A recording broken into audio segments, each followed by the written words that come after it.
doctor Mendoza todavía resonaban en mis oídos mientras conducía de regreso a casa con las manos temblando sobre el volante. Señora Sandra, su esposo está perfectamente sano. No hay ninguna condición que le impida caminar. Huya de él. 5 años. 1825 días exactamente. Ese era el tiempo que había pasado dedicada en cuerpo y alma a cuidar a Reinaldo, el hombre con quien llevaba 40 años de matrimonio. El hombre que, según yo creía, había quedado postrado en cama después de un supuesto problema en la columna que ningún estudio había podido confirmar con claridad. Recordé el día que todo comenzó. Reinaldo se quejó de un dolor intenso en la espalda después de un pequeño tropiezo en el jardín.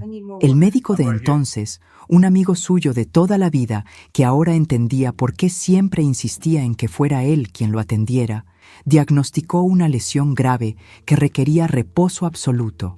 Meses de reposo que se convirtieron en años. Dejé mi trabajo en la biblioteca, donde había sido feliz durante 2 décadas. Cancelé las clases de pintura que tanto amaba.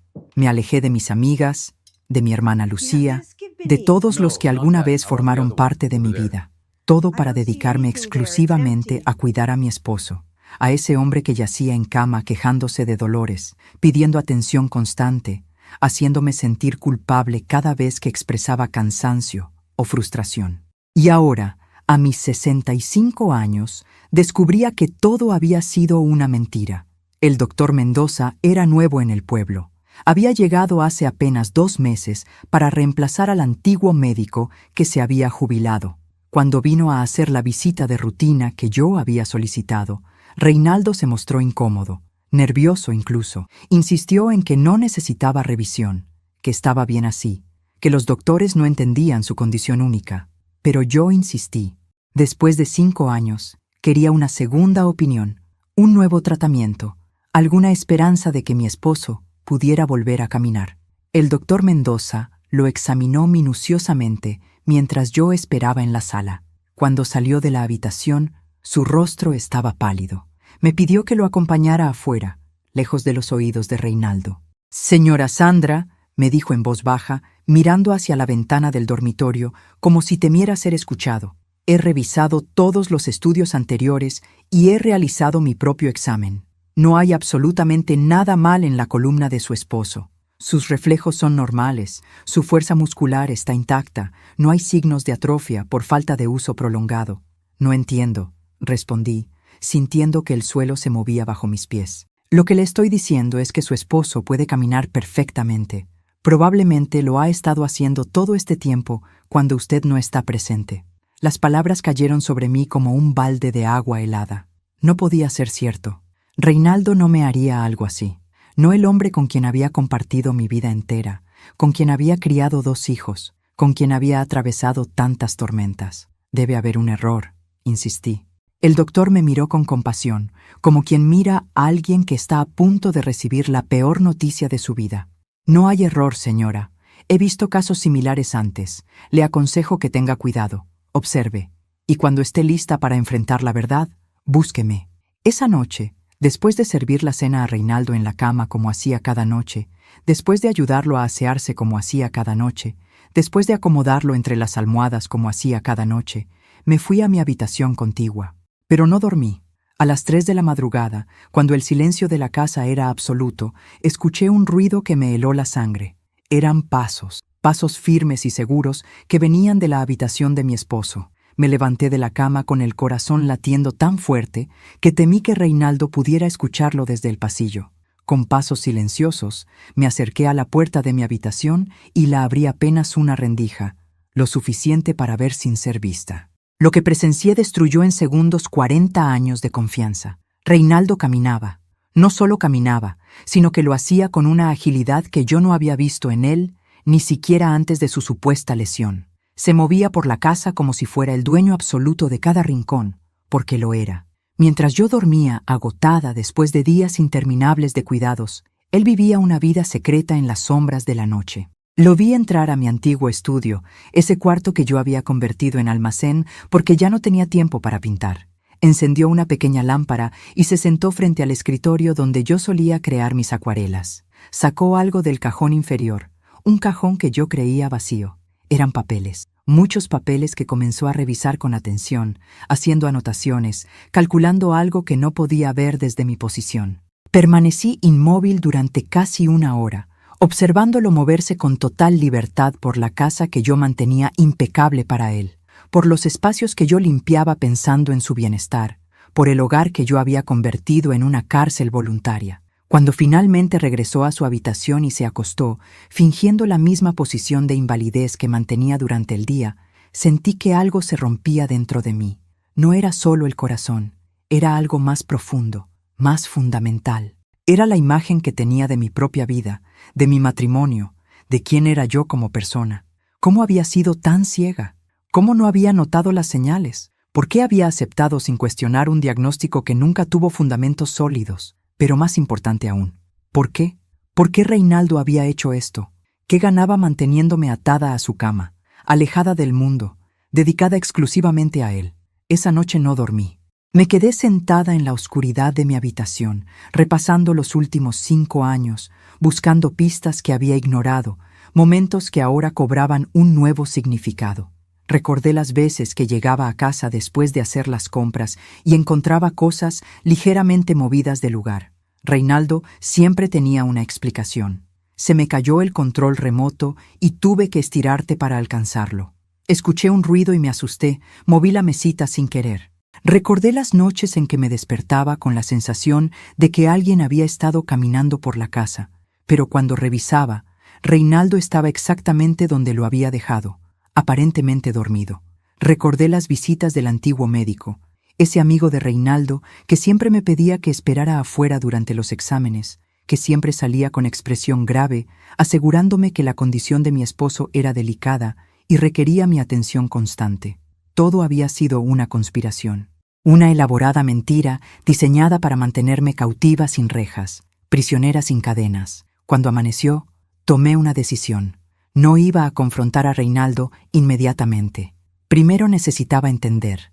Necesitaba saber qué había en esos papeles que revisaba por las noches. Necesitaba descubrir el alcance completo de su engaño antes de decidir qué hacer.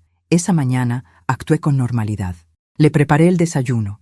Le llevé sus medicamentos que ahora sabía que probablemente eran innecesarios. Lo ayudé a asearse con la misma paciencia de siempre. Pero por dentro, algo había cambiado fundamentalmente. Ya no veía al hombre enfermo que necesitaba mi ayuda. Veía a un extraño que me había robado 5 años de vida. Esperé a que se quedara dormido después del almuerzo, como hacía cada día. Entonces, con el corazón acelerado, entré a mi antiguo estudio y abrí el cajón inferior del escritorio. Lo que encontré ahí dentro me dejó sin aliento. Eran estados de cuenta bancarios, pero no de nuestra cuenta conjunta, la que yo manejaba cuidadosamente para pagar los gastos médicos y del hogar. Eran de una cuenta que yo desconocía, a nombre de Reinaldo solamente, y los números que aparecían en esos papeles no tenían sentido. Mis manos temblaban mientras sostenía los estados de cuenta. Las cifras bailaban frente a mis ojos, negándose a cobrar sentido. En esa cuenta secreta había una cantidad de dinero que superaba todo lo que habíamos ahorrado juntos en 4 décadas de matrimonio. ¿De dónde había salido ese dinero? Seguí revisando los papeles, buscando respuestas. Encontré recibos de transferencias mensuales que se remontaban exactamente 5 años atrás, al mismo momento en que Reinaldo había comenzado su supuesta invalidez. El origen de las transferencias era una empresa cuyo nombre no reconocía. Debajo de los estados de cuenta había otros documentos, cartas, escrituras, contratos. Uno de ellos me llamó particularmente la atención. Era un acuerdo de venta de un terreno que había pertenecido a mi familia, heredado de mis padres, y que yo creía que seguía a mi nombre. El terreno había sido vendido hace 4 años. La firma que aparecía al final del documento era la mía, pero yo nunca había firmado esa venta. Nunca había autorizado nada semejante. Entonces recordé. Hace 4 años, Reinaldo me había pedido que firmara unos papeles del seguro médico. Yo estaba agotada, como siempre, y él me había presentado varios documentos juntos, indicándome dónde firmar sin darme tiempo a leerlos. Confié en él. Era mi esposo.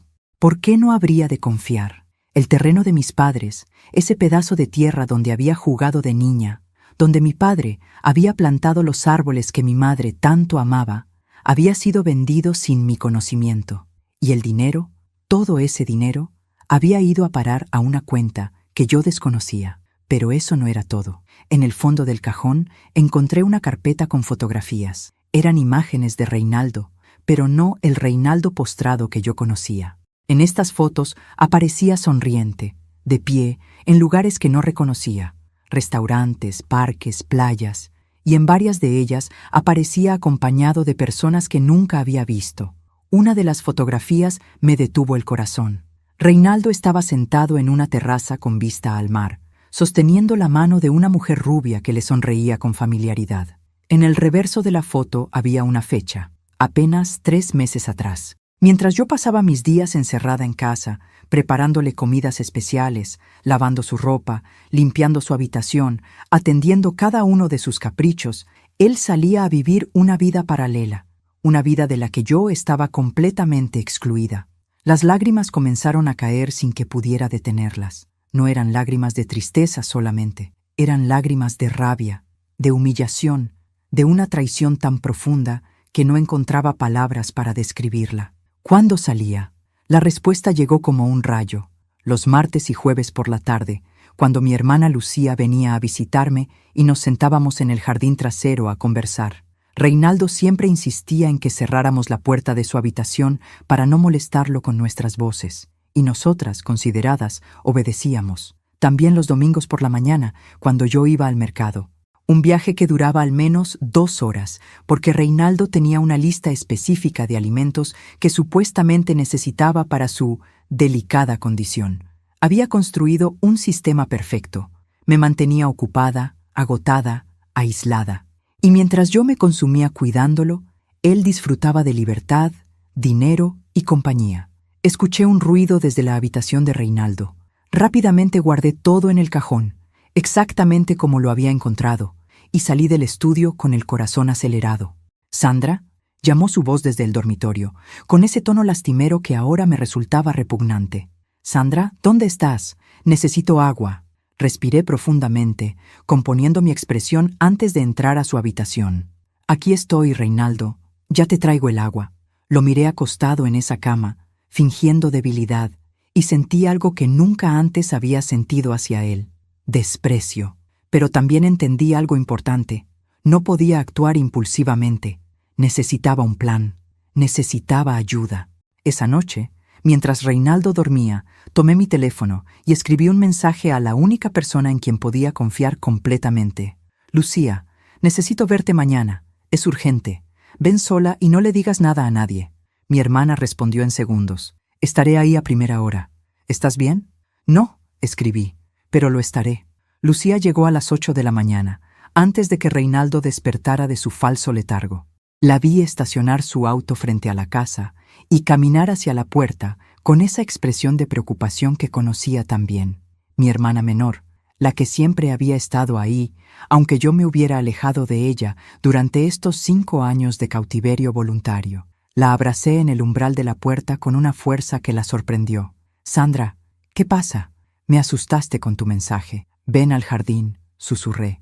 «Necesito contarte algo, pero él no puede escucharnos». Nos sentamos en la banca bajo el viejo nogal que mi padre había plantado cuando éramos niñas, el mismo árbol bajo el cual habíamos compartido secretos de adolescentes, llantos de jóvenes enamoradas y conversaciones de mujeres adultas enfrentando la vida. Ahora, ese árbol sería testigo de la confesión más dolorosa que jamás había hecho. Le conté todo. Las palabras del doctor Mendoza, la vigilia nocturna, los pasos firmes de Reinaldo recorriendo la casa, los documentos en el cajón, la venta del terreno de nuestros padres, las fotografías con la mujer desconocida. Cada revelación salía de mi boca como veneno que necesitaba expulsar.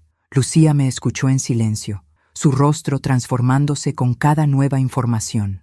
Vi cómo pasaba de la incredulidad al asombro, del asombro a la rabia, de la rabia a algo que se parecía mucho al alivio.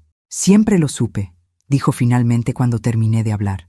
«Siempre supe que algo no estaba bien, Sandra. Pero cada vez que intentaba decírtelo, tú lo defendías». Sus palabras me golpearon con la fuerza de la verdad. «¿Qué quieres decir con que siempre lo supiste?» Lucía tomó mis manos entre las suyas, como hacía nuestra madre cuando tenía que decirnos algo difícil. «Hace 3 años, Vine a visitarte un martes como siempre. Pero ese día llegué más temprano de lo habitual, porque mi cita con el dentista se canceló. Estacioné el auto a la vuelta de la esquina porque había un camión bloqueando la entrada. Caminé hacia tu casa y entonces lo vi. ¿Qué viste? Vi a Reinaldo saliendo por la puerta trasera. Caminaba perfectamente, Sandra. Llevaba ropa de calle, no el pijama que siempre usaba cuando yo venía. Se subió a un taxi y se fue. El aire abandonó mis pulmones. Mi propia hermana había sido testigo de la mentira hace 3 años y yo no lo sabía. ¿Por qué no me lo dijiste?, pregunté, sintiendo una mezcla de dolor y confusión. Lo intenté. Esa misma tarde, cuando llegué a la hora acordada y Reinaldo estaba nuevamente en cama quejándose de dolores, intenté hablarte. Te dije que había visto algo extraño en el vecindario, que necesitaba contarte algo importante sobre Reinaldo. ¿Recuerdas lo que pasó? Busqué en mi memoria, pero los días se habían fundido unos con otros durante esos años de rutina agotadora. No recuerdo, admití. Reinaldo empezó a quejarse de un dolor intenso. Dijo que se sentía mal, que necesitaba que lo atendieras inmediatamente. Tú dejaste nuestra conversación a medias y corriste a su habitación. Cuando saliste, 1 hora después, estabas tan agotada que me pediste que me fuera porque necesitabas descansar. Las piezas del rompecabezas seguían encajando, revelando una imagen cada vez más perturbadora. Después de ese día, continuó Lucía, cada vez que intentaba hablar contigo a solas sobre algo serio, pasaba lo mismo. Reinaldo tenía una crisis, un dolor, una necesidad urgente. Siempre había algo que interrumpía nuestras conversaciones. Llegué a pensar que estaba loca, que había imaginado lo que vi. No estabas loca, dije. Él sabía. Sabía que habías visto algo, y se aseguró de que nunca pudieras contármelo. El silencio se extendió entre nosotras, pesado como una losa.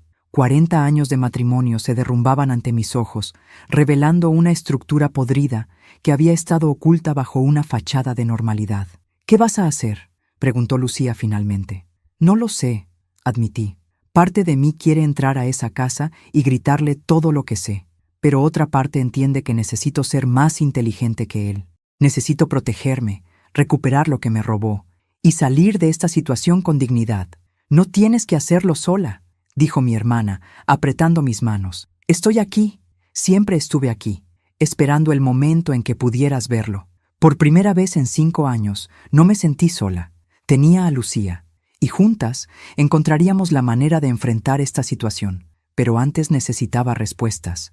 Necesitaba saber por qué Reinaldo había hecho esto, y solo había una persona que podía dármelas. El antiguo médico, el amigo cómplice que había sostenido la mentira durante años. El doctor Fernando Aguilar había sido médico de cabecera de nuestra familia durante más de 20 años. Lo conocí cuando Reinaldo y yo éramos recién casados, y desde entonces había atendido cada resfriado, cada dolor, cada preocupación médica que surgía en nuestro hogar. Era un hombre afable, de sonrisa fácil y modales anticuados, el tipo de médico que ya no existe en estos tiempos de consultas apresuradas y diagnósticos por computadora, o al menos eso era lo que yo creía.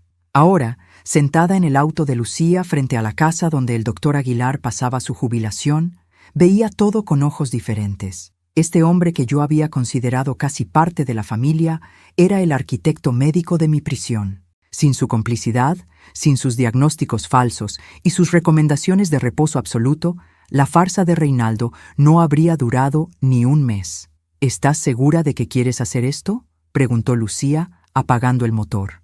Necesito respuestas. Necesito entender cómo pudo hacerme esto alguien en quien confié durante décadas. ¿Y si no quiere hablar? Saqué de mi bolso la carpeta con los documentos que había fotografiado del cajón de Reinaldo.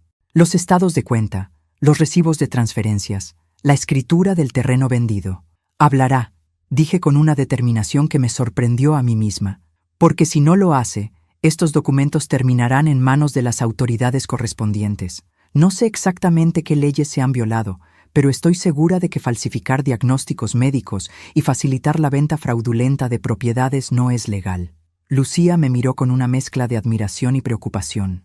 No te reconozco, Sandra, pero me gusta esta versión de ti. Es la versión que debería haber sido siempre, respondí. La versión que Reinaldo enterró bajo años de manipulación. Bajamos del auto y caminamos hacia la puerta de la casa del doctor Aguilar.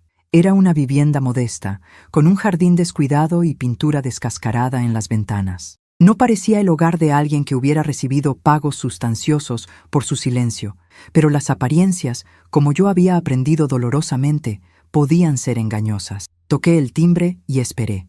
Pasaron varios segundos antes de que la puerta se abriera, revelando a un hombre que apenas reconocí. El doctor Aguilar había envejecido dramáticamente desde la última vez que lo vi, hace poco más de 2 meses cuando dejó de atender a Reinaldo. Estaba más delgado, con la piel grisácea y los ojos hundidos, de quien no ha dormido bien en mucho tiempo. «Sandra», dijo, y su voz tembló al pronunciar mi nombre.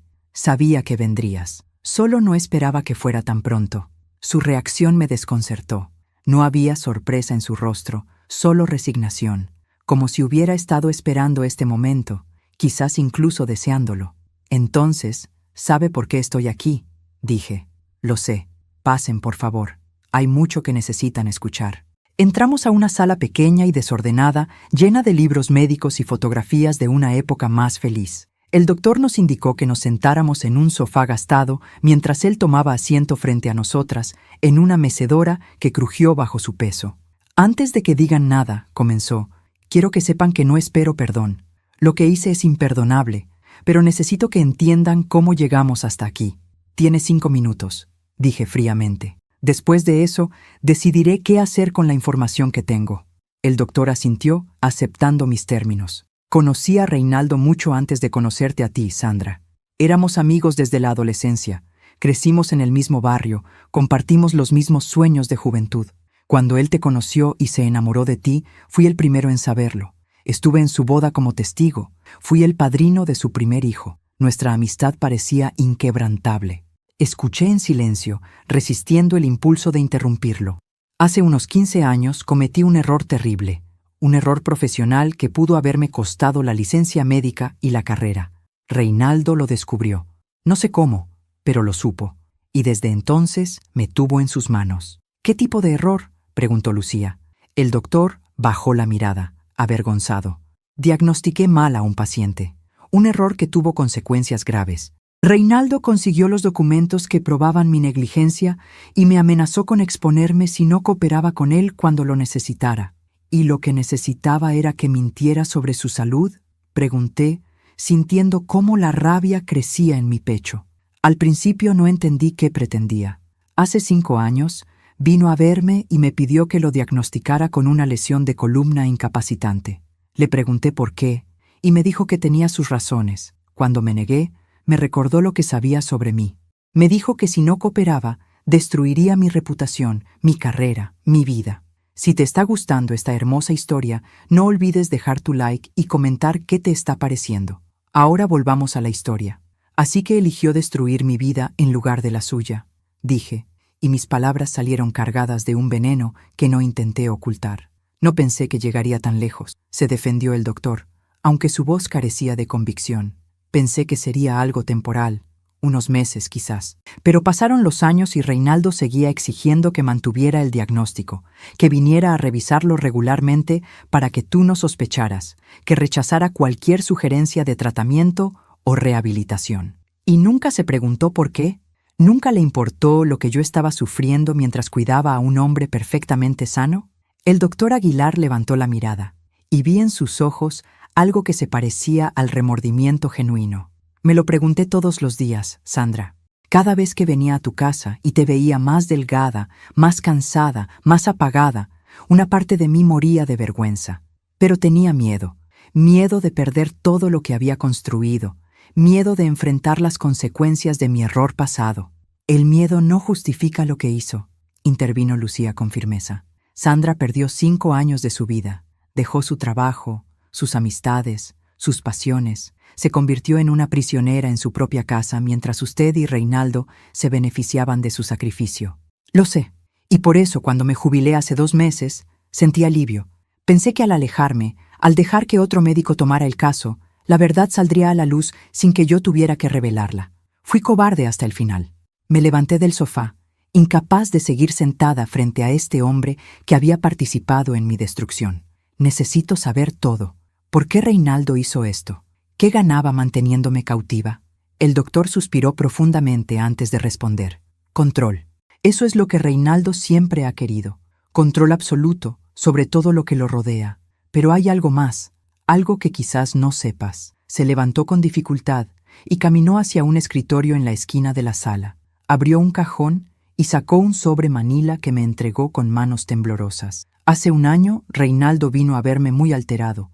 Me dijo que había cometido algunos errores financieros y que necesitaba tiempo para solucionarlos. Me pidió que te mantuviera especialmente ocupada, que me asegurara de que no tuvieras acceso a ninguna información externa.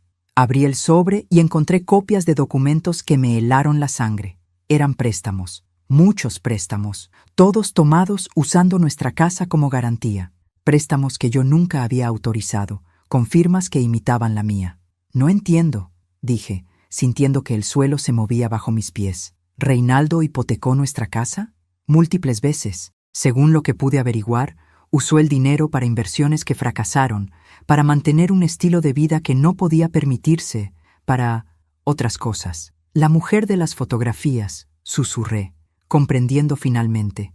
No sé los detalles de su vida personal, dijo el doctor, pero sé que Reinaldo ha estado viviendo una doble vida durante años. La versión que tú conocías, el esposo enfermo y dependiente, era solo una fachada. Una forma de mantenerte ocupada mientras él hacía lo que quería con tu dinero, tus propiedades, tu vida. Lucía se acercó a mí y puso una mano en mi hombro, sosteniéndome mientras el mundo que conocía se desmoronaba pieza por pieza. «¿Hay algo más?», continuó el doctor. «Algo que descubrí hace poco y que fue lo que finalmente me convenció de jubilarme y alejarme de todo esto». «¿Qué más puede haber?», pregunté, sin estar segura de poder soportar otra revelación. «Los préstamos que Reinaldo tomó tienen fechas de vencimiento. El primero vence en 3 meses. Si no se paga, el banco ejecutará la hipoteca y ustedes perderán la casa. Reinaldo lo sabe. Por eso ha estado moviendo dinero, preparándose para algo. No sé exactamente qué planea, pero tengo la sensación de que cuando llegue el momento de enfrentar las consecuencias, él no estará ahí para asumirlas». Las palabras del doctor confirmaban mis peores temores. Reinaldo no solo me había robado 5 años de vida, estaba preparándose para robarme todo lo demás y desaparecer, dejándome con las deudas y la vergüenza. «¿Por qué me cuenta todo esto ahora?», pregunté. «¿Por qué no simplemente quedarse callado como ha hecho durante años?». El doctor Aguilar me miró con ojos llenos de cansancio y arrepentimiento. «Porque estoy enfermo, Sandra. Enfermo de verdad, no como la farsa de tu esposo. Me quedan pocos meses, según mis propios colegas. Y no quiero irme de este mundo con este peso en mi conciencia. No espero tu perdón, no lo merezco, pero al menos quiero darte la oportunidad de salvarte antes de que sea demasiado tarde». El silencio que siguió fue denso, cargado de emociones que ninguna de nosotras sabía cómo procesar. Miré a este hombre que había sido cómplice de mi destrucción y sentí algo inesperado: lástima. Lástima por alguien que había permitido que el miedo lo convirtiera en un instrumento del mal, que había sacrificado su integridad por proteger una carrera que ahora no significaba nada. «Los documentos que tengo», dije finalmente, «son suficientes para probar lo que Reinaldo ha hecho. Combinados con mi testimonio, sí. Estoy dispuesto a declarar todo lo que sé, a confesar mi participación, a enfrentar las consecuencias legales de mis acciones. Es lo mínimo que puedo hacer». Tomé el sobre con los documentos de los préstamos y lo guardé junto con los míos. Tenía ahora un arsenal de verdades que podían destruir a Reinaldo tanto como él había intentado destruirme a mí. «Gracias por la información», dije fríamente. «Mi abogado se pondrá en contacto con usted para tomar su declaración formal». Me dirigí hacia la puerta, con Lucía siguiéndome de cerca, pero antes de salir, me detuve y miré por última vez al doctor Aguilar. Una última pregunta. Durante todos estos años, ¿Reinaldo alguna vez mostró remordimiento? ¿Alguna vez pareció sentirse culpable por lo que me estaba haciendo?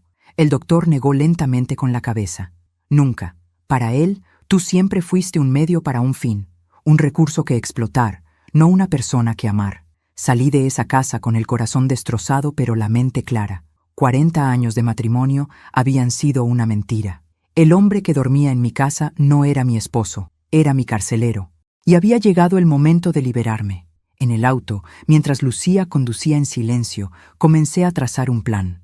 Tenía 3 meses antes de que los préstamos vencieran. 3 meses para desenmascarar a Reinaldo, proteger lo poco que quedaba de mis bienes y recuperar la vida que me había sido robada. No sería fácil, pero por primera vez en 5 años, tenía algo que Reinaldo me había quitado: esperanza. Y con esa esperanza, estaba dispuesta a luchar. Las semanas siguientes fueron las más difíciles de mi vida, pero también las más reveladoras. Cada día me levantaba, preparaba el desayuno de Reinaldo, lo ayudaba con su rutina de falso inválido, y por dentro contaba los minutos hasta poder continuar con mi plan de liberación. Lucía me había conectado con una abogada especializada en casos de fraude familiar. Se llamaba Patricia Vega, una mujer de 50 años con mirada penetrante y una reputación impecable en casos donde las esposas habían sido víctimas de engaños financieros por parte de sus cónyuges. Cuando le conté mi historia, no mostró sorpresa. Solo asintió con la gravedad de quien ha escuchado historias similares demasiadas veces. Lo que su esposo ha hecho tiene múltiples ramificaciones legales, me explicó Patricia en nuestra primera reunión. La falsificación de su firma en documentos de venta y préstamos constituye fraude. El hecho de que un médico haya colaborado en mantener un diagnóstico falso podría considerarse negligencia médica grave, y el desvío de fondos conyugales sin su consentimiento es un delito patrimonial. ¿Qué puedo hacer?, pregunté, sintiéndome abrumada por la magnitud de lo que enfrentaba. Primero, necesitamos documentar todo: cada papel, cada fotografía, cada evidencia que pueda probar lo que él ha estado haciendo. Segundo, debemos proteger los bienes que aún están a su nombre antes de que él pueda moverlos. Y tercero, necesitamos preparar un caso sólido que nos permita actuar antes de que los préstamos venzan. Durante las siguientes semanas, me convertí en una detective en mi propia casa. Cada noche, después de asegurarme de que Reinaldo dormía, revisaba meticulosamente cada rincón buscando más evidencias. Encontré facturas de restaurantes lujosos escondidas en bolsillos de trajes que supuestamente no usaba. Descubrí recibos de hoteles en ciudades que yo creía que él jamás había visitado. Hallé tarjetas de crédito a su nombre que yo desconocía, con estados de cuenta que mostraban gastos extravagantes mientras yo contaba cada centavo para llegar a fin de mes. Cada descubrimiento era una puñalada, pero también era munición para mi batalla. Una tarde, mientras Reinaldo dormía su siesta habitual, recibí una llamada que cambió el rumbo de todo. «¿Señora Sandra Rojas?», preguntó una voz femenina al otro lado de la línea. «Sí, soy yo. Mi nombre es Carolina Méndez. Necesito hablar con usted. Es sobre su esposo». El corazón me dio un vuelco. ¿Quién era esta mujer? ¿Qué sabía sobre Reinaldo? «¿Quién es usted?», pregunté, tratando de mantener la calma.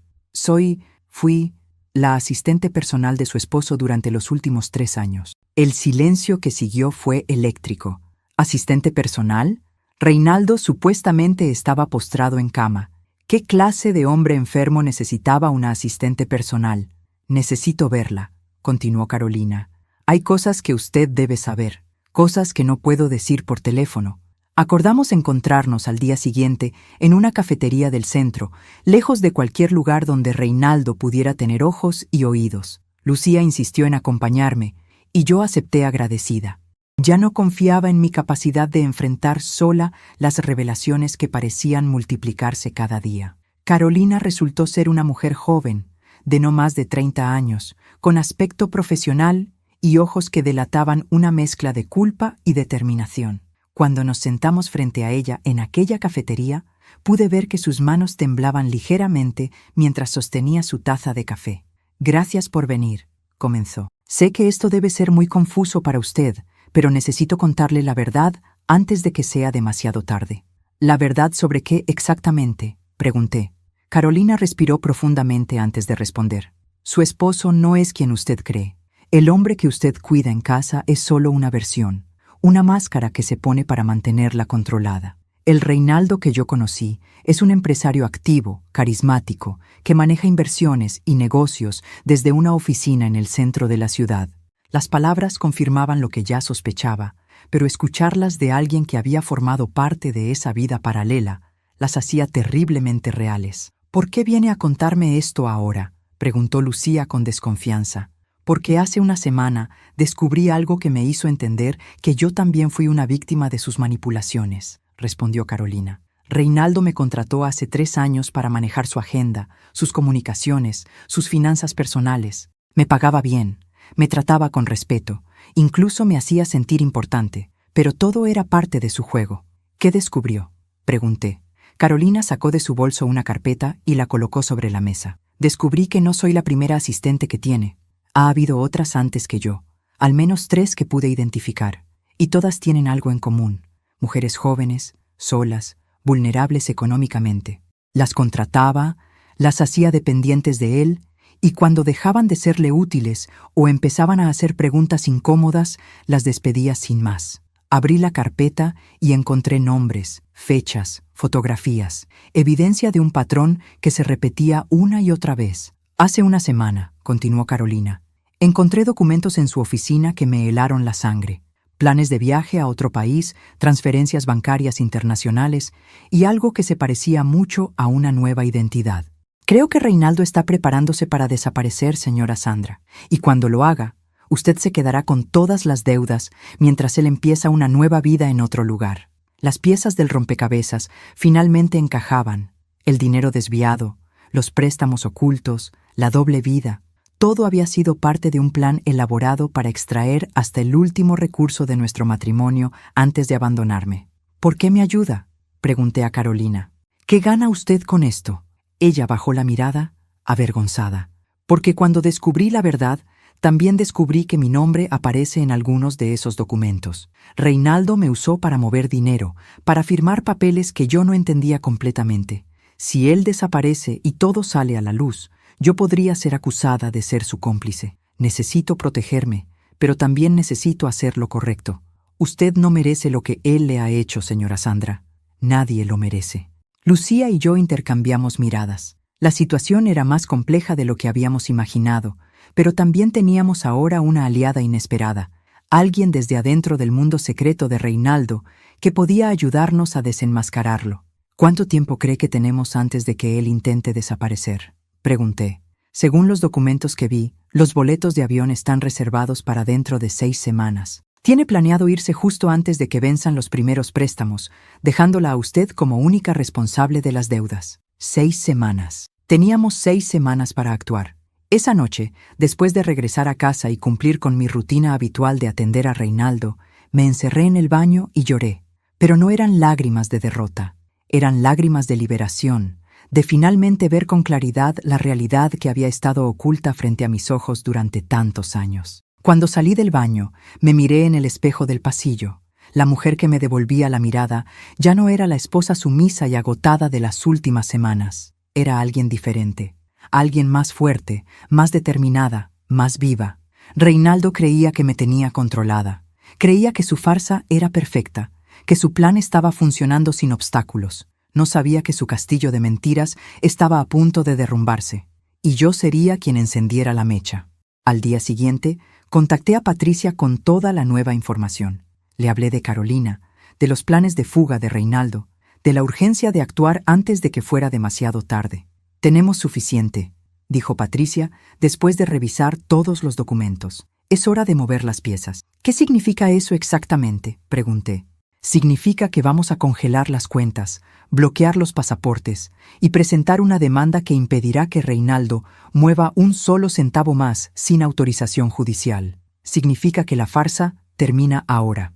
Colgué el teléfono sintiendo una mezcla de terror y euforia. Había llegado el momento de la verdad.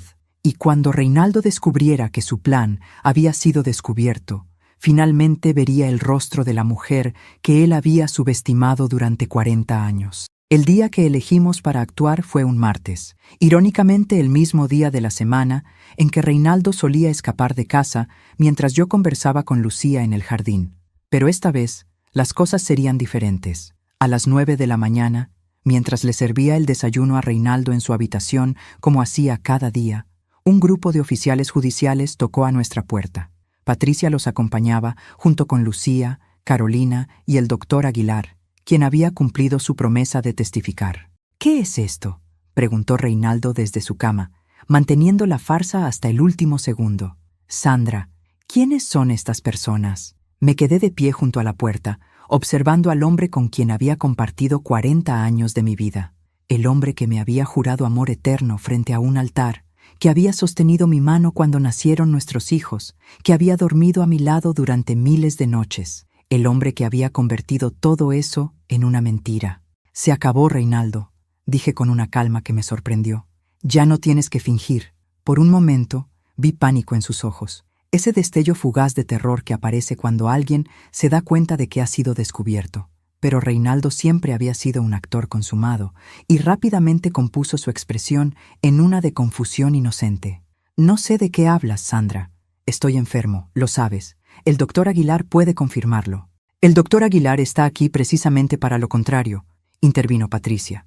Está aquí para declarar que su supuesta enfermedad ha sido una farsa desde el principio, una farsa en la que usted lo obligó a participar mediante chantaje. Reinaldo miró al doctor con ojos que destilaban furia. Fernando, ¿qué les has dicho? Teníamos un acuerdo. El acuerdo terminó, respondió el doctor con voz débil pero firme. Ya no puedo seguir siendo parte de esto. No quiero irme de este mundo con tu mentira sobre mi conciencia.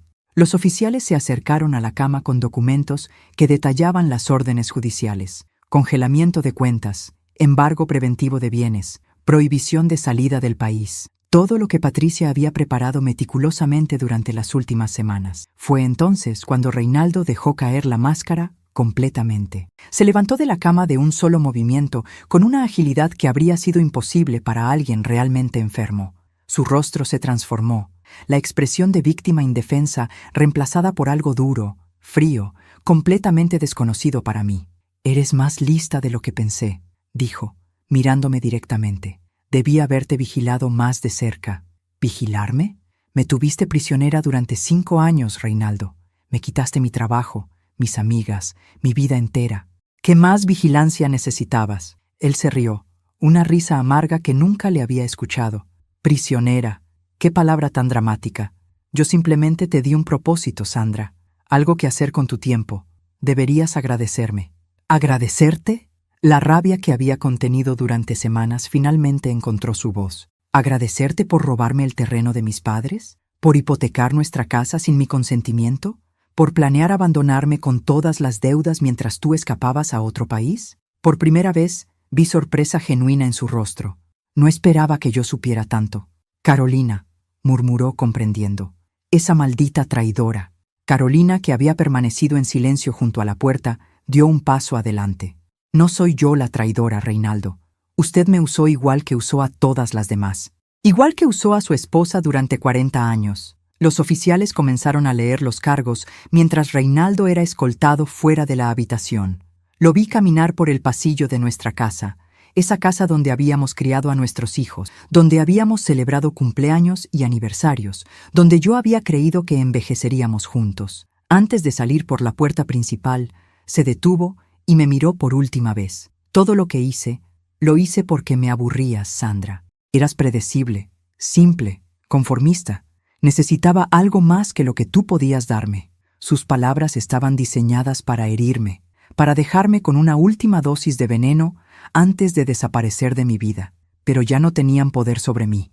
Lo que yo no podía darte, respondí, era la admiración de alguien que valiera la pena. Porque las personas que realmente valen la pena no necesitan mentir, manipular y destruir para sentirse importantes.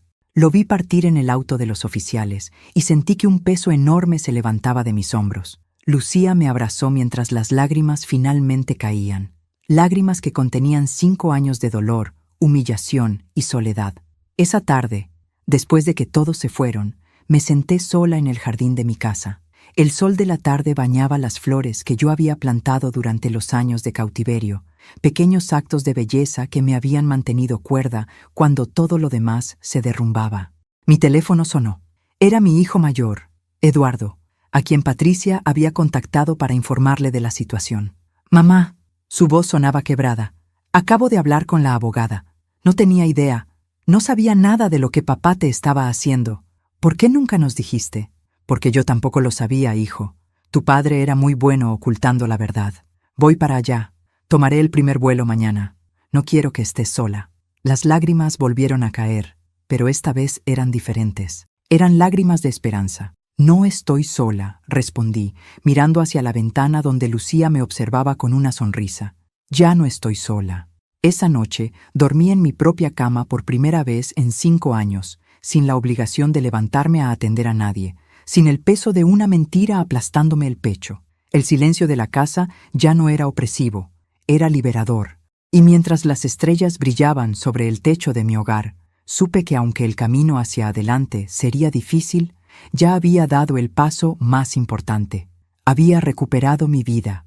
1 año después de aquella mañana en que mi mundo se derrumbó para volver a construirse, me encontraba sentada en un banco del parque central de la ciudad, observando a los niños jugar mientras el sol de primavera calentaba mi rostro. Muchas cosas habían cambiado desde entonces. Reinaldo enfrentó las consecuencias de sus acciones. Los procesos legales fueron largos y agotadores, pero Patricia había hecho un trabajo impecable. La casa se salvó gracias a que pudimos demostrar que los préstamos fueron obtenidos mediante fraude. El terreno de mis padres, lamentablemente, no pudo recuperarse, pero el dinero que Reinaldo había acumulado en sus cuentas secretas fue confiscado y utilizado para pagar las deudas pendientes. No volví a verlo después de aquel día. No quise hacerlo. Algunos capítulos simplemente necesitan cerrarse para siempre. Lo que nadie esperaba, ni siquiera yo, fue lo que sucedió 3 meses después de que todo terminara. Recibí una carta, no de Reinaldo, sino de alguien cuyo nombre no reconocí al principio, Marta Soledad Rojas. La letra era temblorosa, la de alguien muy mayor, y el remitente venía de un pequeño pueblo a 400 kilómetros de distancia. La carta decía: «Querida Sandra, no me conoces, pero yo sé quién eres. Soy la hermana mayor de Reinaldo, la que él les dijo que había muerto hace 40 años. No morí, simplemente me negué a ser parte de sus mentiras, y él me borró de su vida como hacía con todo lo que no podía controlar. He seguido tu historia a través de las noticias, y necesito verte. Hay algo que debes saber sobre tu esposo, algo que quizás te ayude a entender, aunque nunca a perdonar». Viajé a aquel pueblo 1 semana después, acompañada por Lucía. Encontramos a Marta en una pequeña casa rodeada de flores, una mujer de 80 años con ojos que guardaban décadas de secretos familiares. Lo que me contó cambió mi perspectiva sobre todo. Reinaldo había crecido en un hogar donde el amor era transaccional. Sus padres, personas frías y calculadoras, le habían enseñado desde niño que el afecto se ganaba mediante la manipulación, que las personas eran recursos para utilizar, que mostrar vulnerabilidad era imperdonable. Nuestro padre era exactamente igual, me explicó Marta. Fingió una enfermedad durante años para controlar a nuestra madre. Reinaldo aprendió de él.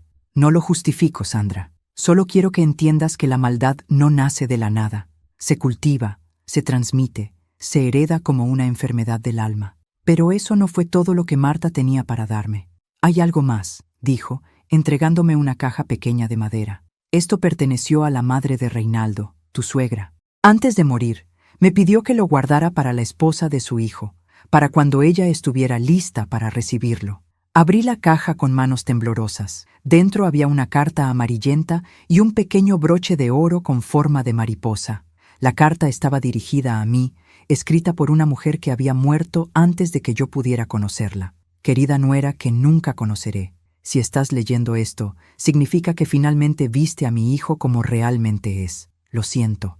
Siento no haber podido salvarlo de convertirse en su padre. Siento no haber tenido la fuerza para romper el ciclo. Este broche perteneció a mi abuela, la única persona en mi familia que supo lo que era el amor verdadero. Te lo dejo a ti con la esperanza de que puedas hacer lo que yo no pude, liberarte y volar. Las lágrimas cayeron sobre el papel mientras sostenía el broche contra mi pecho. Esta mujer, atrapada en su propio infierno silencioso, había pensado en mí décadas antes de que yo siquiera existiera en la vida de su hijo. Había guardado este regalo sabiendo que algún día lo necesitaría. Regresé a casa con una comprensión nueva, no del perdón hacia Reinaldo, que quizás nunca llegaría, sino de la complejidad de las heridas familiares, de cómo el dolor se transmite de generación en generación hasta que alguien tiene el valor de romper la cadena. Hoy, mientras observo a mis nietos jugar en este parque, llevo el broche de mariposa prendido en mi blusa. Es un recordatorio de que las prisiones más difíciles de escapar son las que construimos en nuestra mente y de que nunca es tarde para extender las alas. Tengo 66 años, he perdido mucho tiempo, pero me queda mucho por vivir. E esta vez lo viviré en libertad. Se essa história tocou seu coração, inscreva-se no canal e ative o sininho. Deixe seu like e ajude essa mensagem a chegar a mais pessoas. Comente, qual parte mais te emocionou? Compartilhe com alguém que precisa ouvir essa história. Lembre-se, nunca é tarde para recomeçar. Sua liberdade te espera. Aviso: obra 100% fictícia.